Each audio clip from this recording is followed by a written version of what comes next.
600 SuperSports coming up onto the grid.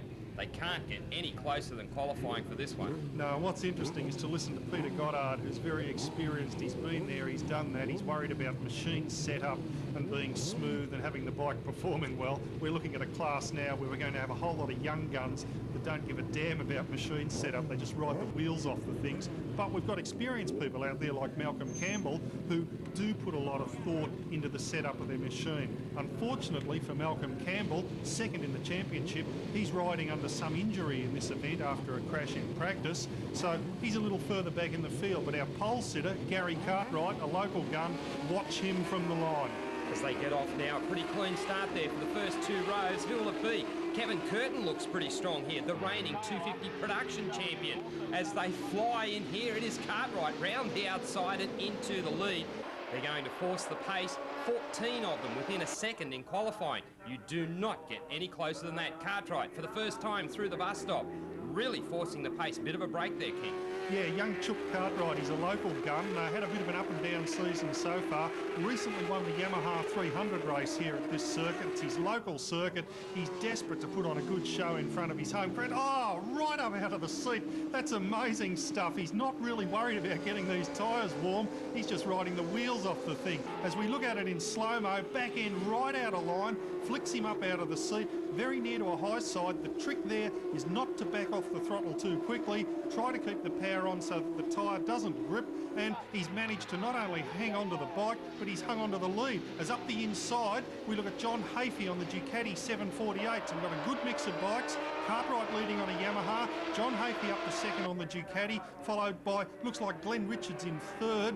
As we look at Chook Cartwright again getting out of shape, Richards in third on a Kawasaki. So three brands of bike in the top three, with our series leader Kevin Curtin back in fourth. Here's Cartwright again. He's loose, he's all over the show, and that's an indication of the tyres not being fully up to temperature. Well, he's certainly prepared to force the issue here at the moment. Richards there, bike 32, X125 Grand Prix racer, settling into the 600 SuperSports. Behind him, Kevin Curtin, the reigning 250 production champion. There really is some young talent out there, very, very determined to put their best foot forward. Have a look at this. Look how the bumps upset the motorcycles coming down for the fast run onto the straight.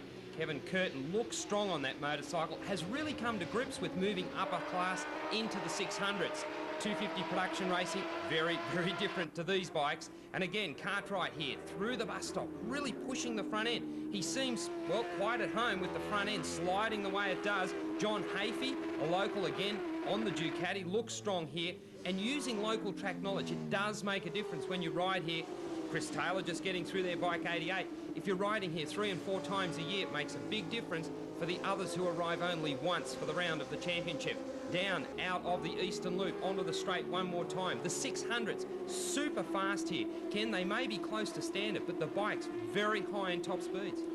They certainly are, and what's great to see is the Ducati up running near the front of the field. Now in Europe, class allows slightly more modification, and the Ducati is the bike to beat. So we look at Kevin Curtin coming underneath the Kawasaki of Glenn Richards.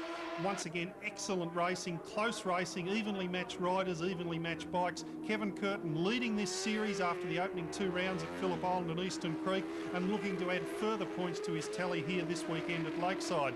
But the Yamaha, the Honda, the Kawasaki and the Ducati, all very evenly matched. The Japanese bikes, the 4-cylinder 600s, they go for around $12,000. The Ducati, $25,000 for the 748 SP. It's a fantastic bike, built for racing, but in Australia hasn't shone out too much so far this season. But John Hafey about to reverse that trend, although he's really got his work cut out if he's going to peg back Gary Cartwright, who's clearing out in front on this Yamaha YZF 600 Thundercat. This is a big ride here from Cartwright. He really has decided to pull the pin. The front goes away, the back goes away, and you've got to wonder just how long the tyres will take this torture. They are treaded tyres, similar to those you would use on a road bike. They are not slicks, and they do have a life where they're fresh, and then after that they just start to go away. Muggeridge there, bike 19, tacking onto the group here. Hafey free and clear in second. Then it's Kevin Curtin. So you can see right at the moment,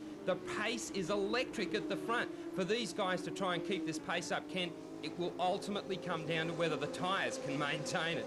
and what Gary Cartwright's doing to his tyres, it's not going to be doing them a lot of good. He's using Dunlop's, a D364.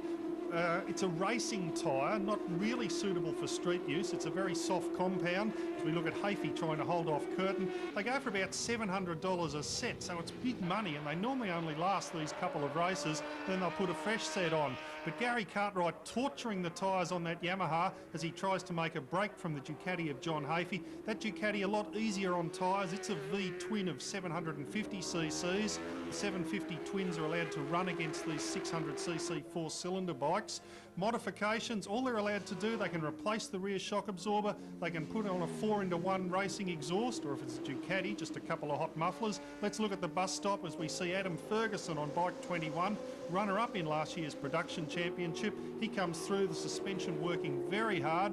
Other modifications, they can change the brake pads, they can put on braided lines, aftermarket bodywork, and carburetor jetting changes, and also an ignition change. But really the bikes are pretty much stock standard. The Ducati, as we look at one competitor, number 30, he's out of the race, tasting the grass outfield, but he looks all right. Back to John Hafey on the Ducati, a bike that's very, I guess, easy to ride because it's torquey in its nature and it's a lot more nimble in its feel than these Japanese bikes it's fighting with. Well, it's certainly Kevin Curtin in a stalking move at the moment, looking up the inside as they come down into Hungary. Now, at this point, surely Kevin Curtin's able to look after his tyres a little more. He's forcing the pace here on John Hafey. The both of them unable to match the pace of Cartwright out in front, but Curtin just looking up the inside. You can see there Hafey working the bike hard as he comes through the Eastern Loop. Up the inside goes Curtin. Now, Kevin Curtin has done that to him twice already. So Kevin Curtin seems to be able to get the bike to steer on the exits of corners. We have a look here for a little dice going further afield. This is for 5th place. I'm impressed with Glenn Richards moving up another class and really starting to come to grips with the 600s. A big difference from a 125 to a 600. Well, Glenn Richards, an ex-125 Australian champion. It's Cartwright out of the race with the Yamaha. He's up, he's all right, but he doesn't look very happy, very disappointed, but pushed a little too hard, and Cartwright now out of the action, which leaves Kevin Curtin out in front on the Bridgestone Kawasaki with John Hafey on the Ducati close behind, and then Glenn Richards on another Kawasaki. As we look at Cartwright's Yamaha, let's look at it in slow motion. Straight into the fence, that's a big thump for the bike, and Cartwright luckily sliding to a halt before the Armco railing, getting up, dusting himself off and walking away very, very disappointed. No doubt Cartwright thinking to himself that really he did force that onto himself. He had the pressure on the motorcycle when possibly he could have been just relaxing a little bit. As we watch this race for 4th place going on now, it's an absolute cracker. Muggeridge right at the back of this group, another experienced campaigner, and he's finding the pace at the front very, very tough. There's your race leader, Kevin Curtin. In behind him, John Hafey. The next one through will be Chris Taylor. Then Adam Ferguson. Now, Adam Ferguson last year took pole position after pole position in the 250 production class. He is a great qualifier of motorcycles. When you talk to him about what the 600s are like, he cannot believe how tough it is at the front of the field. Another rider goes down, exiting what is a very tricky corner, heading towards the bus stop section there. Obviously the front end's gone away. Lap competitors now coming into play. So Kevin Curtin will just have to pick his way through. No doubt the lap boards telling Curtin the situation. Here you can see on replay, well, talking about the safety equipment of motorcycles, it is very, very good these days. The riders are well and truly able to walk away from these kind of slides without anything more than scratches to both the motorcycle and the leathers.